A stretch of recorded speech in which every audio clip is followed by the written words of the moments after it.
My roommate Elara was ugly and physically clumsy, but her singing voice was the only saving grace, soft and deeply moving. When the news broke that Ethan Cole, the chairman's son, declared himself a voice enthusiast and would host a masked singing contest to find the girl with the most enchanting voice to marry, Elara immediately wanted to join. Last time, when Elara asked me to help her make a mask, I warned her, rich guys like this just want entertainment. They won't truly ignore looks. If you win, who knows what kind of angry revenge he'll take. Elara was persuaded and dropped the idea. Yet, a plain-looking girl did win, and the chairman's son kept his promise and married her grandly. Elara went insane. She sliced my face with a box cutter and drowned me in the bathtub.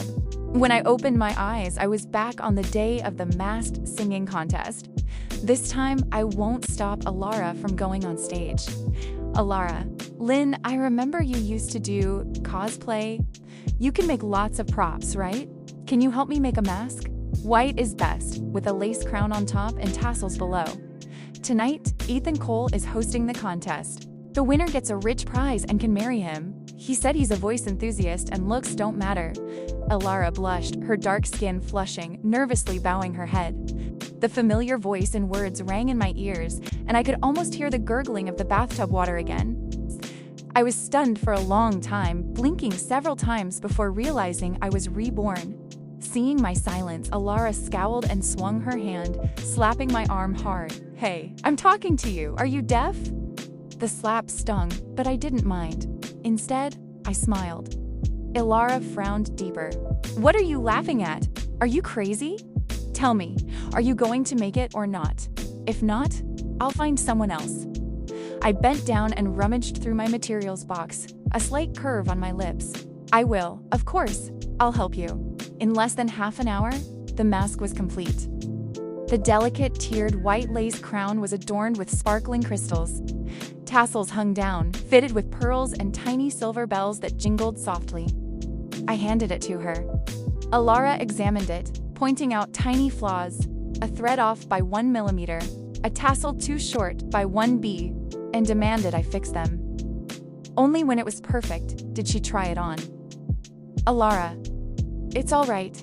Lynn, I must congratulate you in advance, Elara. Your voice is wonderful. You will surely win the championship. Elara, of course. Who do you think I am? She suddenly remembered something. Lynn, what about you? Your voice is decent too. Don't you want to join? I shook my head dismissively. I've been betrothed since childhood, and my family doesn't lack money. Elara visibly relaxed, a hint of jealousy flashing in her eyes before she rushed off. I need to get my outfit ready for the stage. I will respect her destiny this life and abandon the useless urge to save her. Let's see how splendid a life Elara will have. Elara was ugly, awkward, and bulky, but her soft, sweet singing voice always convinced her she could marry into a wealthy family. She had previously charmed 88 online boyfriends using only her voice and a mask, only for them to reject her brutally upon seeing her real face. Some even demanded compensation. The one she was after now, Ethan Cole, the chairman's son, was notorious for being a playboy. He enjoyed throwing parties where he made his girlfriends compare looks.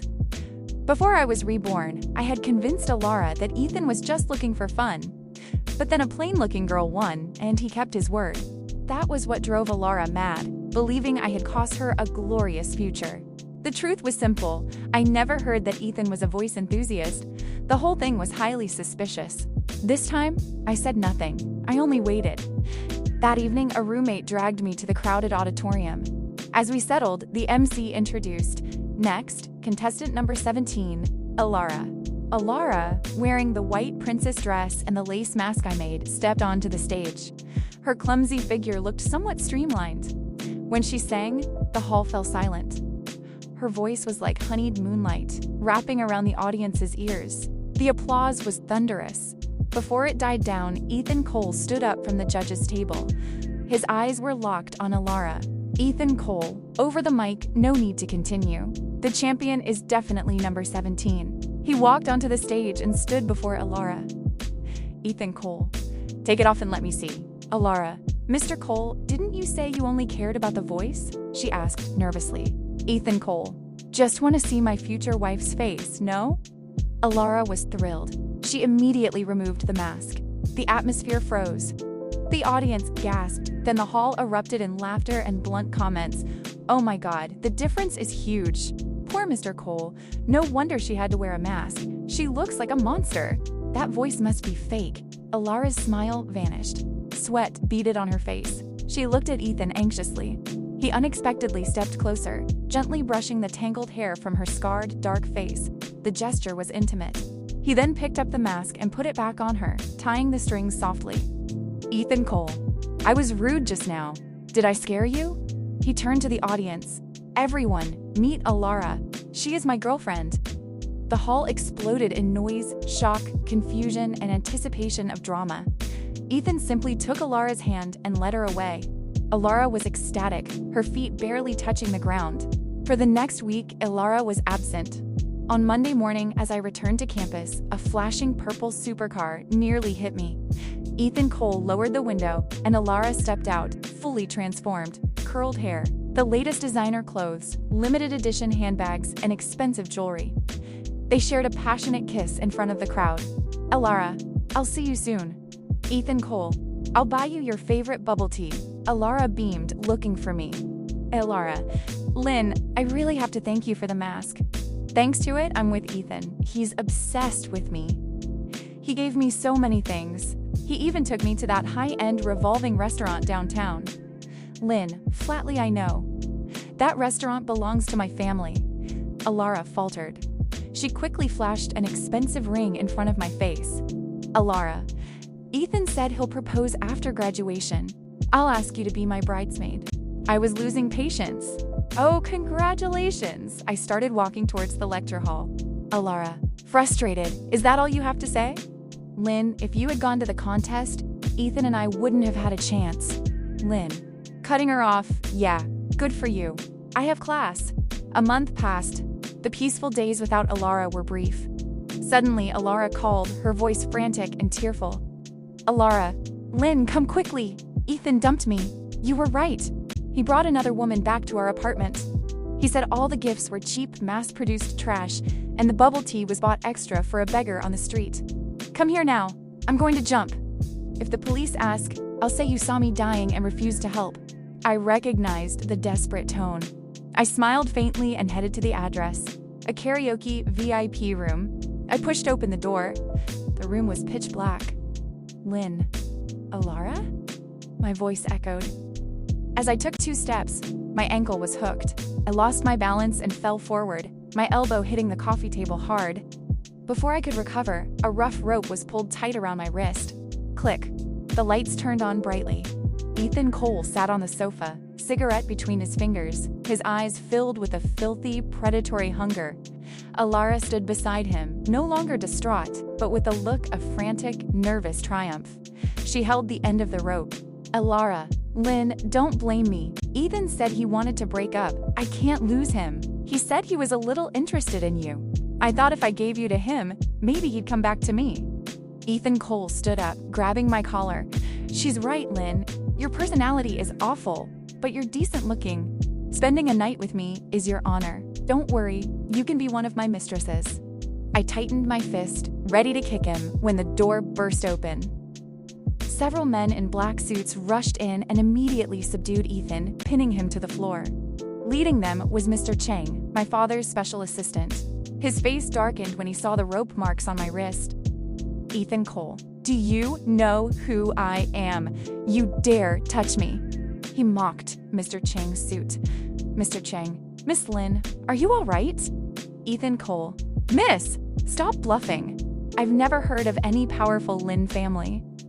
I stepped closer, looking down at him. Haven't heard of the Lynn family? Fair enough. The Cole family is just a cricket that we can crush anytime. Your father has to bow lower than you are right now when he meets mine. The Lillet group your father begged to cooperate with last week? That's a subsidiary of my company. My father left the contract approval to me. Ethan's eyes widened in horror. LA Group? He knew it was a giant corporation. He broke down, his head slamming onto the carpet. Ethan Cole, I was wrong. I was blind. Please forgive me. I'll do anything. He turned to Elara. Why are you just standing there? Get down and apologize to Miss Lynn. Elara's knees buckled. She fell to the ground, her eyes a mix of fear, jealousy, and utter defeat. I smiled, remembering a rumor about Ethan White Knight syndrome. He loved saving those who looked truly pathetic. If that rumor was true, ending the drama now would be a waste. Lynn, to Mr. Chang, release him. Ethan was stunned. You really forgive me? Lynn, of course. You and Elara were just momentarily confused. We're classmates. Let's forget this. Ethan bowed repeatedly, kissing the ground. Thank you for your generosity. I promise I won't do it again. He glared fiercely at Elara, forcing her to apologize again. I dismissed them and left. The great drama has only just begun. 1 month later, Elara burst into the dorm room, shouting and smashing small, cheap items. Her face paint was streaked with tears, and her clothes were stained with black coffee. Elara, that bee. Why is she better than me? Why did he throw coffee at me? I calmly ate my watermelon.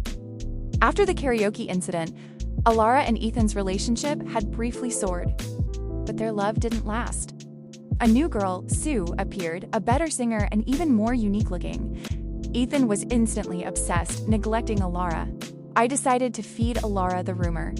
Lynn, feigning hesitation, I don't know if I should say this, but I heard a rumor that Ethan has a psychological condition called White Knight syndrome. He loves to rescue people who look truly miserable to feel superior. He started dating you because your looks were subpar. Now that he found someone even more unique-looking, he switched targets. Elara's eyes widened. So my efforts to look better were a mistake? If he likes rescuing the most pathetic person, I just need to be more pathetic than her, and he'll come back to me. She jumped up, a terrifying excitement washing over her face.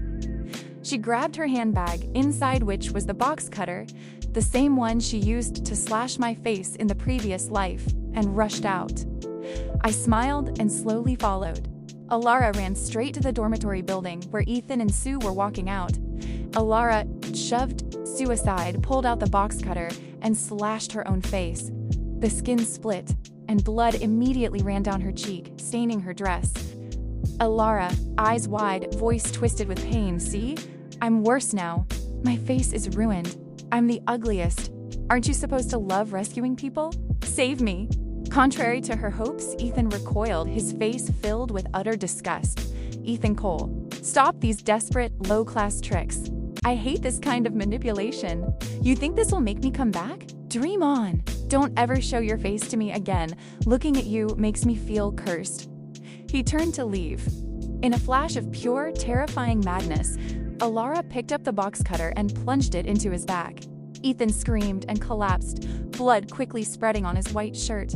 The crowd descended into chaos. As the police sirens approached, Elara, seeing her last hope gone, turned the knife and stabbed herself in the chest. Ethan survived, but the knife hit his spinal cord. He was paralyzed from the neck down, only able to move his eyelids. His white knight savior complex was forever gone, and all his past misdeeds were exposed. Cole Group's stock plummeted. To salvage their reputation, the Cole family immediately announced they were severing all ties with Ethan Cole. They simultaneously paid out huge compensation to all his victims. Meanwhile, Elara was sentenced to 25 years in prison for attempted grievous bodily harm. The self-inflicted knife wound did not kill her, but it severely damaged her left lung, leaving lasting complications. Every winter or rainy season, the left side of her chest felt like a block of ice, causing her pain so intense she would break out in a cold sweat. Inside the prison walls, other inmates despised her weakness and constantly bullied her. 25 years were enough to wither a young woman into a worn middle-aged one. The prison walls blocked all light from the outside. She was alive, but her suffering was worse than death itself. As for me, Lynn, I had already received my acceptance letter from a top-tier global university, ready to embark on a new chapter of my life. From that day on, I never saw Elara again.